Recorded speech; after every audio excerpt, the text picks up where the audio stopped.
All while Trump, seemed like he was more interested in kind of trying to use this as an excuse to terrorize people. And also he's got his hands full with the war in Iran that also, I guess, isn't a war, even though he keeps calling it a war. But also I'll say he's probably busy because he's now being sued over allegations that his TikTok sale was an illegal sweetheart deal that benefited allies who personally enriched him, giving them free reign to censor political content while still allowing China to spread propaganda. Or I guess in other words, the deal may have done the exact opposite of what the law was supposed to accomplish. And as far as the specifics of the lawsuit, it was brought by the Public Integrity Project, which is an anti-corruption law firm, on behalf of two software engineers from rival companies who say that they suffered financially from the administration's actions. And in addition to Trump, the lawsuit targets Attorney General Pam Bondi over their handling of the 2024 law that Congress passed and Biden signed, which forced TikTok's Chinese owners ByteDance to sell its U.S. assets or face a ban. And while that law was supposed to take effect the day that Trump took office, he directed Bondi not to enforce it and signed 4 executive orders extending the deadline until he could reach a deal that he liked. And the lawsuit says that both the extension and Bondi's refusal to enforce the law were illegal. But then also, even the deal itself may violate the statute, right? This law, it bans ByteDance from maintaining an ongoing operational relationship with TikTok's American operations. But under Trump's deal, ByteDance still owns the app's algorithm and runs key operations, including e-commerce, marketing, and advertising. And so the lawsuit argues that the deal allowed ByteDance to keep control over all the essential elements of TikTok, meaning that China can still push propaganda and censor content through the platform, which would completely undermine the entire point of the law. Preventing Chinese influence over the app was literally the reason that the legislation existed. That was a sales pitch. And so if the deal doesn't actually solve the China problem, who does it benefit? Well, under the agreement, TikTok's American operations are overseen by 3 managing investors: private equity funds, Silver Lake, tech company Oracle, and the investment firm MGX, each holding a 15% share. Though also, there are several smaller investors, but the suit alleges that many of these firms or their leaders have close ties to the president and have at times personally enriched him. And specifically, you have Oracle's co-founder and chairman Larry Ellison previously hosting a $100,000 per person fundraiser for Trump at his personal estate. MGX is also backed by the UAE Sovereign Wealth Fund, which previously made a separate $2 billion investment in another company using the Trump family's cryptocurrency. And the founder of one investor donated $16 million to Trump's super PAC. The CEO of another gave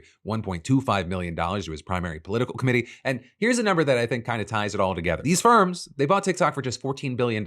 Sounds like a lot of money. Is a lot of money. Analysts have valued the U.S. operations at $40 to $50 billion. And so it's been widely seen as Trump allies getting the deal of a lifetime on one of the most valuable platforms in the world. But as far as what happens from here, who knows? The lawsuit actually isn't seeking to ban TikTok. Instead, it's asking the court to order a renegotiation of the deal, one that, quote, doesn't put administration allies in a position to censor political content on one of the world's most popular media platforms. So whether that actually happens, that's an entirely different question, regardless of what happens with the lawsuit itself, right? Because this isn't news to you. The administration has a track record of ignoring court rulings, skirting enforcement, and daring the judicial system to do something about it, which it often doesn't.